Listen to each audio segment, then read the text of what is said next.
Hello and welcome to Open. I'm Rhina Valentin, your host, Café con Leche, for the next hour. Always inviting you to get social with us online. That's right. Tweet us and follow us on Instagram at BronxNet TV or like us on Facebook at Open BronxNet Television. And of course, don't forget while you're there, follow me on Twitter, Instagram, FB, Snapchat, Insta Stories, y también LinkedIn at Rhina Valentin, right? It's the world we're living in.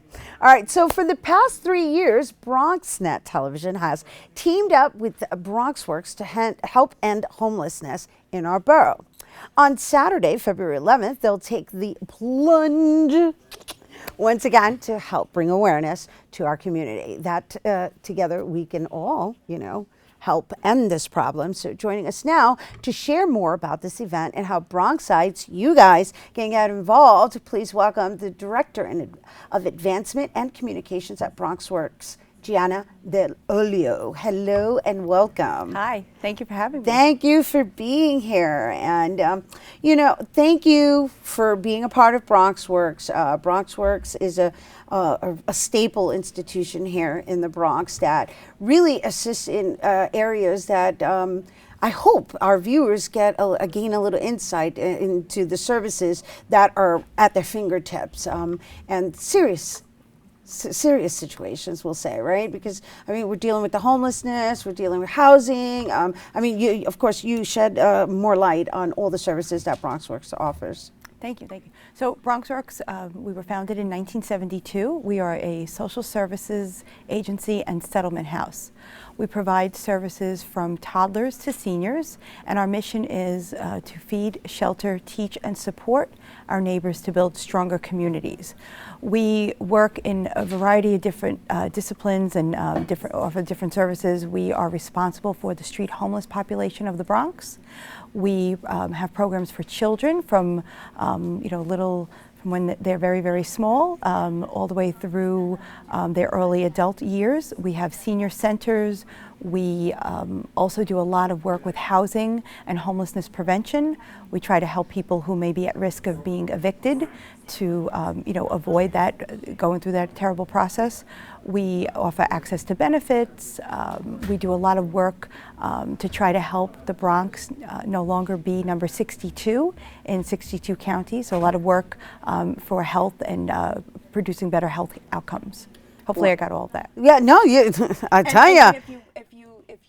If you think that I said something that you need to know more about, or if you would like to know more, visit us on our website, bronxworks.org. Follow us on Facebook, Twitter, and Instagram. Beautiful. Yeah, segment's over. No, I'm kidding, of course. No, it's great. No, not at all. No, it's wonderful. It's wonderful that you were able to shed some light on all of these services, right? Because BronxWorks is what I actually I have the utmost admiration for BronxWorks and the services that they offer, but not just the services they offer, the way they offer them, right? And I think it's important that you guys understand that this is at your fingertips. This is walking distance. It's available to you in the realm of social growth, right? And the fact that you look for creative ways to implement these programs is really what I enjoy the most. You hire artists, you do artist residencies, you're teaching in another form rather than just providing. And of course, that kind of segues into this partnership that you guys have created with BronxNet, with us, in taking the plunge for homelessness. So how does taking the plunge for homelessness assist the homeless? Well, I guess the biggest, the main objective of the DIP is to raise awareness. About 3 years ago, our executive director, Eileen Torres, spoke with Michael Maxnaby, BronxNet executive director, Bronx Strong, and he talked about the Bronx Polar Bears, how they have this dip every year, and they thought that maybe they could raise the profile of the event by also shining light on a very, very important cause, a social issue of homelessness. So one of the things that the DIP does is it maybe gives us all just a very, very brief moment where we could have empathy for what someone who may be living on the streets, what they go through. Very cold and harsh conditions in the winter.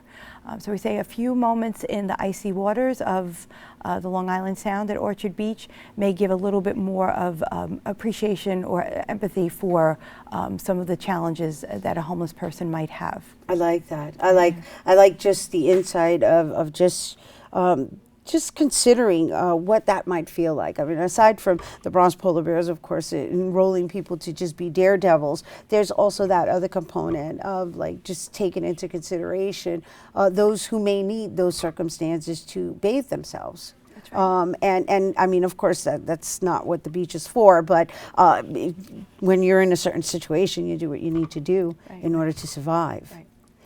And we also hope that the event will encourage others to come and learn more about BronxWorks and what we do. Maybe for those of us who are registered to dip, I am one of those who will be dipping, right? Because you have to do what you ask others to do. So maybe they'll sponsor our dip, so you can make a donation to us on CrowdRise. Or maybe make a donation of in-kind gifts, goods such as socks or underwear or T-shirts, new items, and those are the kinds of items that our homeless outreach team and our homeless coats, right? Let's not forget the coats. But you said we could gently used coats are acceptable, but the other items have to be new. Exactly, right? Exactly. Coats are, especially for men. I think sometimes women, we might, one season to the next have something that we can say, right, I won't wear this anymore. But men's coats are always a little harder to come by. Right. So gently used or new, and again, new socks, new underwear, gloves, hats, things like that are very, very helpful to our teams. So in other words, the conversation that we're having right now is that aside from you daring to take the dip, which I heard you did it last year, right? Yeah. But I didn't do this. You didn't do that. I went to the waist.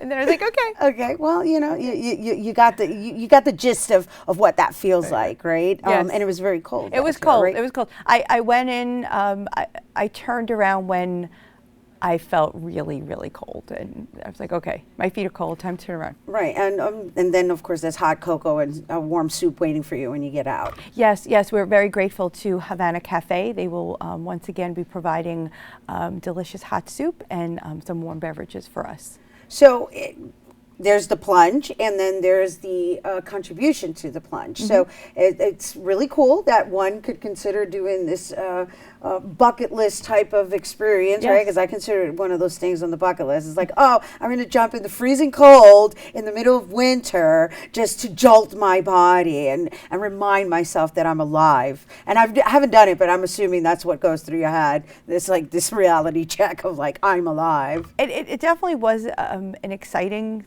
event. It was exciting as we started to walk from the beach into the water. I was like, wow, this is fun. Wow, we're doing this. Oh boy, it's cold. Reality check. But the polar bears, Michael Max and the polar bears, they talk about that. They talk about how it really makes them feel renewed and refreshed. And I would imagine so. And so there's that component of it. And then there's the component of like, well, they need cheerleaders too. So like if you just want to witness it, you can go and just be on the sidelines experiencing it. And then there's also the donation component to it. And this is all going to assist the homeless. And so you can either sponsor an organization. Is that because you were saying crowdfunding, right? Yes, so that would be a sponsorship for BronxWorks. But then can you also sponsor individuals? And is the registration an immediate sponsorship as well? Sure. So how does that work? Okay. So if you would like to be part of the DIP, you can go to the BronxWorks website, so bronxworks.org, and right on the homepage there's a short feature and a link where you register for the team, and then you go to CrowdRise to set up your fundraising page. If you just would like to donate, which we'd love any donation, any size, you can go to crowdrise.org also and search BronxWorks, and you could either just donate to BronxWorks or to an individual team member. Nice, and of course you can also donate in the realm of donating items, which socks, wardrobe. Underwear. Socks, t-shirts, underwear, and gently used coats, especially men. And yeah, it sounds fun, Gianna. Thank you. And if you want to donate those types of items, you could bring them to the dip, or you could bring them to BronxWorks location. The sites are listed on the website, or here to BronxNet. Awesome. Thank you, Gianna. Thank you so much. Woo! Thank you. Love it. Love the great work we're doing here for our fellow human beings. That's what it's all about. We take care of each other. And so if you're interested in coming out and taking the plunge with us on Saturday, February 11th, that's beginning at 11 a.m. and it's happening at Orchard Beach in the Bronx. From what I understand, you can take the 6 to Pelham Bay Park, and there will be a trolley to pick you up from there, right? Yeah, at the train station. So for more information, you can visit BronxWorks.org. Once again, that's BronxWorks.org. We do have to take a quick break, but don't go anywhere. There's more open coming up next.